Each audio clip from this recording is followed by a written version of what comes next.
I'm good. How are you? Very well, thank you. And how are you managing the season? We're taking it a day at a time, Hmm. basically. Yeah, And I'm sure it stalled a lot of things that you had prepared for the year. definitely. Mm. Um, but I'm still hopeful that if it ends soon enough, we can still, get some things done. And beautiful song, like I said in the intro, with you and Stoneboy. I know how long you've been waiting. I think 2 years ago we had a conversation. You told me how you wanted to feature Stoneboy, and finally we are here. Yes, yes, Tell me how yes. that happened. um, well, the interview happened, but before the interview, we had already spoken. We said we're going to do a song. Mm-hmm. Like years ago, but different things came in, and I just believe that it wasn't the right timing then. And after the interview, I guess a lot of people made noise about what I said, and when the time was ripe or here, he posted on Twitter that he's ready for the collaboration. So he hit up my manager, and we went to the studio, and we did it. And you have Take Care of You. How long did it take you guys to record this one? It took us like 2 days. 2 days because I had to go back home and then write my verse, and also because the session was in the evening, so we weren't able to get much done. I had to go and write my verse and then come back. Yeah. So did you have the theme already that this is what you were going to do with Stoneboy if you ever had the opportunity to feature him? It was going to be a love song like this. No, I didn't have a theme. And like I said in the interview, I was actually excited and I couldn't wait to see what the turnout of our session in the studio would be, because I know what I've got, and I admire Stoneboy. I've admired Stoneboy, from afar, and I know what he's got. So I was like, okay, seeing that he's a passionate, musician, I can't wait to see what the two of us can come together, like put together in the studio. And he's a dancehall artist, which isn't really what I do. So I was really curious. So nothing was it wasn't pre-planned. It was just magic that happened in the studio. And the theme became a love theme. I've seen headlines like, I think it was E! News Ghana that said that Adina and Stoneboy share love vows, in the video. All those headlines, so it became a love song. Yeah. I never saw that headline though, but yeah, it's a love song. It's a beautiful love song. And constantly we've seen you do back-to-back songs about love, love, love, love, love. Makuma, Odoye Desisika. Now we have Take Care of You. I'm sure that if I even go back, we'll find some others, Yeah. Even Too Late is a heartbreak song, but it's still about love. Tell Yeah. me what's about love with Adina. And love is a good thing. So yes, it's worth talking about in music, but it's not actually like a planned. It's not something that we plan to say. All my songs are going to be about love from now on. So yeah, it's just really something that happens. I guess love comes to me easily, and I'm a passionate singer, a musician, so I guess it's something that comes to me easily. But I haven't done just love songs. I've got a song called On My Way, which talks about life and pushing through and Is that the one I hustling. like? Is it a like da, da, da, da, da, da, da. That's one of my favorite songs from you. I think we should talk about that song. But before we talk about that song, I see that you featured Reggie Rockstone in your video as well. Yes, I did. How did that happen? Reggie Rockstone is family Mm. through and through. So it wasn't hard to like reach out to him to say we wanted him to be part of the project. It wasn't hard at all because he's family. So we come to. I thought the song was called Jejo. No, I always thought that was the title of the song. no, it's But called it's, On it's My a Way. very deep song. I know I've told you before that it's one of my favorites from you. Tell me what you were thinking of when you decided to do that. Because you said we have to hustle well, so that life will be judged for us. Yeah, I mean, like you mentioned earlier in the interview, I had done a couple of, not a couple is two. I Yeah. had done A several love number of songs, love songs, yeah. a number of love songs, and I felt like it's necessary. It was necessary for me to, talk about the sort of things that usually I don't get the opportunity to talk about. And, you know, in my DMs, most of the time, I have lots of young people hit me up and saying that, oh my God, Adina, I love what you do and you inspire me a lot. And I want to be like you. How can I also sing? How can I also do, you know, whatever it is that I set my mind to?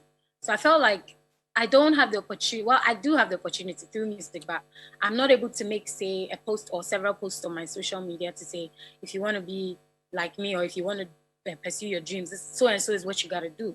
But as musicians, if you have something in your mind, you have to put it in a song. So I thought it was necessary to channel all that energy into a song that people could play, you know, every day if they felt low or if they felt like they needed some kind of motivation or pick me up. You know what I mean? So yeah, that's really how the song was formed. Okay, so the title again is On My Way. On My Way. Me, I always say When they feel low, especially on a Monday, you know, on Mondays people are like feeling like I don't want to go to work. They play this song and it gives them the motivation to move on. And you know, so many ambitious people in life, so many people in Ghana who are trying to make it. They send me messages to say, "Yo, this is a song. It really keeps me going." So yeah, it's positive, and I'm happy. you wrote it yourself? No, this song was actually written by Senna Dagadu and Kitty. Oh, and Kitty. Yes. Oh, wow. Oh, that's beautiful to note. Now, let's talk about the messages you receive in your DM. Does that put some pressure on you? Because, you know, young girls say, I want to be like you, and I'm looking up to you. Does that put some pressure on you on a daily? It doesn't put pressure on me because I don't, like, I receive the messages coming through, and I appreciate, you know, that, okay, whatever work that I'm doing in Ghana is being noticed by so many people, and hopefully it's going to teach somebody to be better. Like I don't take it as, oh my God, so what am I going to do next? Like, you know what I mean? It doesn't put pressure on me. It's just a positive message, and we just pray for life and we pray for strength to be able to keep going so that we can hopefully touch more people. Have you monitored the space recently when it comes to female musicians in the industry? Have you monitored and seen what is going on? No, I haven't monitored. You haven't monitored? Oh, are you sure? That's not. Yeah. Oh, you don't know what is going on around you. Is that what you want to say? You don't really care what is going on around you? I know what's happening in Ghana, but I'm not monitoring people's progress or paces, or that's extra work. That's somebody's job in the world. So if somebody say, oh, there's some 5 billion waiting for a female in the industry, you will know because you're not caring about what is going on around you and the people in your industry and what is happening in your industry. Is that what you're saying? I care a lot about the industry, but I'm not going around looking for information. Not going around. You don't need to go around. It's your industry. Something that if I ask you how many females we have, you know, who are on top in the industry, I'm sure you'll be able to tell me. No. You won't be able to tell me. Because there's so many. You don't know which females are on top of the game now in the industry.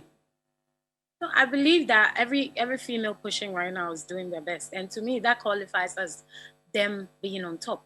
Because you are your own competition. So I wouldn't be able to tell you because there's so many ladies, there's so many new names coming up doing amazing things. It will be hard for me to remember everybody's name because some of them I may not have heard of, but they're making a mark in their area or in their sector. So that's good enough. You know what I mean? I'm asking because there seems to be some buzz around females in the industry now, only because there's beef. You know, there's a beef that started, they say it's a beef that started with a rap song from Sister Fia, got some response, you know, later on from, I think yesterday, just about yesterday, Frida Rhymes decided to also go into the studio, give something that is some response. And Fantana is worried, you know, because she said she got in here not too long ago. People are claiming to be queens and kings of that and that. And she's just in here few months and she's already tired of females in the industry. That's why I'm asking if you also feel that, you know, there's too much, you know, backbiting, too much, you know, this person says I'm queen of that in your industry.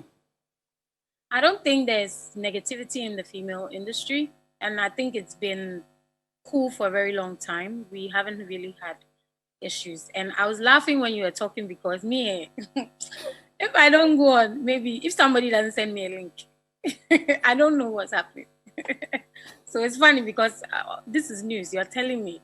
You're informing me. So after the interview, I'll go and read up more. But are you excited by things like this? Doesn't it worry you that, you know, the girls in the industry will decide to do things like this just to get some conversations going on? You know, somebody wrote yesterday that it takes away the shine from all the good things that, you know, females might have been doing in the industry. No, I think everybody should be responsible for their own actions as like as an entity. So I'm not worried first and foremost, and I don't think that one person's actions should be used to talk about everyone else, if you get what I mean. Not to say that I'm even taking myself out of whatever it is. I don't know what's going on. I don't know the details, so I can't even comment, you know, on that particular issue. But I just generally think that if people feel like they want to take a strategic move, that's the strategic move. Let it be so. Because there isn't just one way to kill a cat. I'm not saying people should go and beef. That's not what I'm saying. I'm just saying that people have personal strategic plans set up for themselves to be better in the industry. So if they want to do that, I wouldn't be worried. I wouldn't say don't do it. I wouldn't criticize. I wouldn't grant interviews like this to come and talk about it. Well, maybe because I don't know about it. And even if I did, it's really not. It's not part of my personal, you know, goals or what I'm trying to do.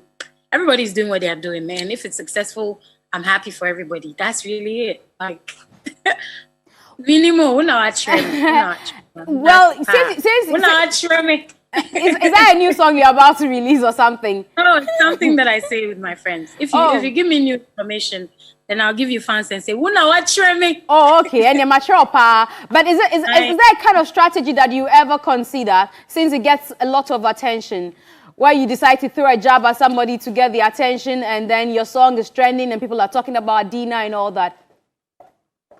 No, I don't think I would, because I don't think it's going to give me where I want to go in the industry. No, I don't think so. Quickly, let's talk about your time as a judge for Mentor and your little boy, the winner of TV3 Mentor of Schnocking.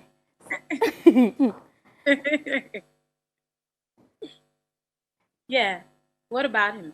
Oh, no, I was asking about your time here as a judge as TV3 at TV3 Mentor Reloaded, and now finding somebody from your camp winning the coveted title, and what has been the progress with him so far?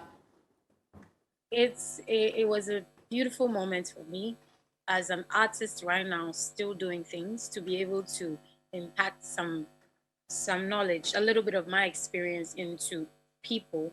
And I think that my people were successful because they already had the potential. I just had to push them in the right direction.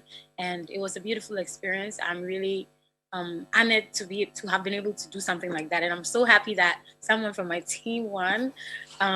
It's just a testament that if you put your mind to anything, you can achieve it. He's won now, and we are waiting for Corona to go down so that so many other things that we've got planned or he's got planned will come out.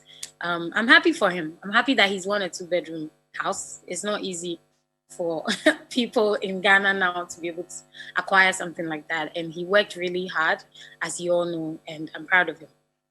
I give you a minute to speak to your fans out there. If there's a message you want to leave with them before we let you go. I just want to say that the ban has been lifted and so many people we are all allowed to go out, but if you don't have anything pressing to do in town, please stay at home.